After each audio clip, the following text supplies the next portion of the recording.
Hello everyone, my self doctor Sameer Kumar, biology faculty in royal institute. आज मैं आप लोगों के लिए लेके आया हूं मेजर चेंजेस इन बायोलॉजी, जो भी न्यू एनसीईआरटी के अंदर हुए हैं। ज्यादा परेशान नहीं होना बेटा, अपनी एनसीईआरटी को कंटिन्यू करो। जो मेजर चेंजेस है मैं डिस्कस करूंगा, उसके अलावा आपको परेशान नहीं होना है कि हमें क्या पढ़ना है क्या नहीं पढ़ना है या कितने बड़े चेंजेस कर दिए एनसीईआरटी में। सो उसके लिए कोई परेशान नहीं होना। चलिए हम डिस्कस करते हैं। देखिए, मेजर चेंजेस 11th एनसीईआरटी में हुआ है। 11th NCERT chapter number 8 the cell the unit of life, उसमें जब आप 8.2 वाला टॉपिक पढ़ेंगे, आई मीन सेल थ्योरी के बारे में पढ़ेंगे, तो वहां आपको मिलेगा स्वान। आपको पता है बेटा, cell theory was given by Schleiden and Swan. Swan के लिए दिया हुआ है कि एक ब्रिटिश जूलॉजिस्ट है, उसमें इस बार चेंजेस किया है। और न्यू एनसीईआरटी में आपको मिलेगा कि स्वान और जर्मन जूलॉजिस्ट, मतलब ब्रिटिश से उसको जर्मन बना दिया है। वो चेंजेस आपको भी लेके रखने।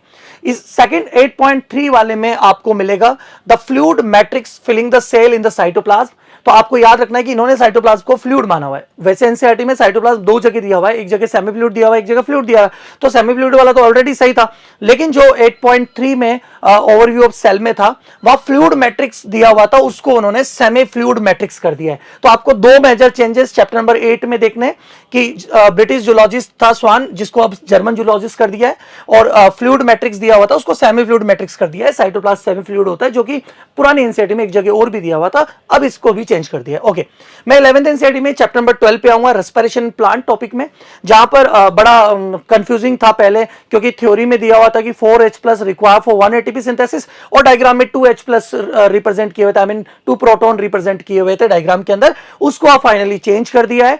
तो आप जब रेस्पिरेशन इन प्लांट चैप्टर में जाएंगे, वहां पर ऑक्सीडेटिव फॉस्फोराइलेशन टॉपिक में जब जाएंगे, तो इस डायग्राम को चेंज कर दिया है। आई मीन 2H+ रिक्वायर को अब 4H+ रिक्वायर कर दिया है। थ्योरी में ऑलरेडी चेंजेस था, अब सिर्फ डायग्राम के अंदर जो कि 12.5 फिगर है उसमें चेंज कर दिया है। तो आप रेस्पिरेशन प्लांट का भी ध्यान रखेंगे।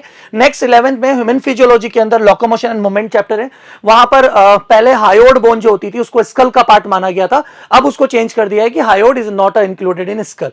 इन्होंने पहले दिया हुआ था hyoid is present the base of the buccal cavity and it is the also included in the skull. लेकिन अब इन्होंने क्या कर दिया है, hyoid is present at the base of the buccal cavity and it is also it is not included in school. तो अब उसको क्या कर दिया है कि वो स्कल का पार्ट नहीं है। तो अब याद रखना है कि हायोड को आपको स्कल का पार्ट नहीं मानना है। Okay, next chapter number 19 endocrine system में एड्रिनल ग्लैंड जब टॉपिक आप देखेंगे तो फर्स्ट लाइन में लिखा हुआ है 1 pair of adrenal gland, 1 at the anterior part of the each kidney की जो किडनी है उसके एंटीरियर पार्ट में होता है, जिसको कि गलत है और अब सुपीरियर कर दिया है। जिस पर हम हमेशा बात करते थे कि नहीं भाई एंटीरियर नहीं होता है, सुपीरियर होता है, अबोध होता है, तो उसको अब करेक्ट कर दिया है, सुपीरियर कर दिया है। एंडोक्राइन सिस्टम में आपको एड्रिनल ग्लैंड पे जाकर ये करेक्शन कर लेना है।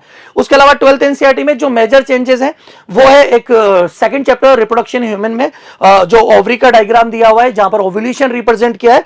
ओव्यूलेशन में क्या दिखाया हुआ है बेटा कि ग्रेफेन फॉलिकल बर्स्ट होती है और वहां से ओवम रिलीज होता है इन फिगर 2.7। अब उसको चेंज कर दिया है उन्होंने, सेकेंडरी oocyte रिलीज शो कर दिया। आई मीन जहां पर ओवम लिखा हुआ था उसकी जगह सेकेंडरी oocyte है। आप डायग्राम भी देख सकते हैं, मैंने डायग्राम भी आपके साथ मेंशन किए। क्या सर 12th एनसीईआरटी में और चेंजेस नहीं है? यस, दो चेंजेस और हैं। एक मॉलिक्यूलर बेसिस ऑफ इनहेरिटेंस में चेंजेस है और एक एप्लीकेशन ऑफ बायोटेक में चेंजेस है, लेकिन वो थ्योरी चेंजेस नहीं है, वो सिर्फ ग्रामेटिकली जो एरर थे उनको सही किया हुआ है। मतलब आपको कोई डाटा नहीं याद नहीं करना है, कोई नया पॉइंट याद नहीं करना है, सिर्फ उन्होंने ग्रामर सही की है, तो आप लोगों के लिए वैसे भी यूजलेस है। तो हम जो मेजर चेंजेस थे अभी तक जो हम फाइंड आउट कर पाए वो मैंने आप लोगों को बता दिया है। ज्यादा परेशान नहीं होना है, एनसीईआरटी को कंटिन्यू रखना है और इस सब का ध्यान रखना है। Thank you so much.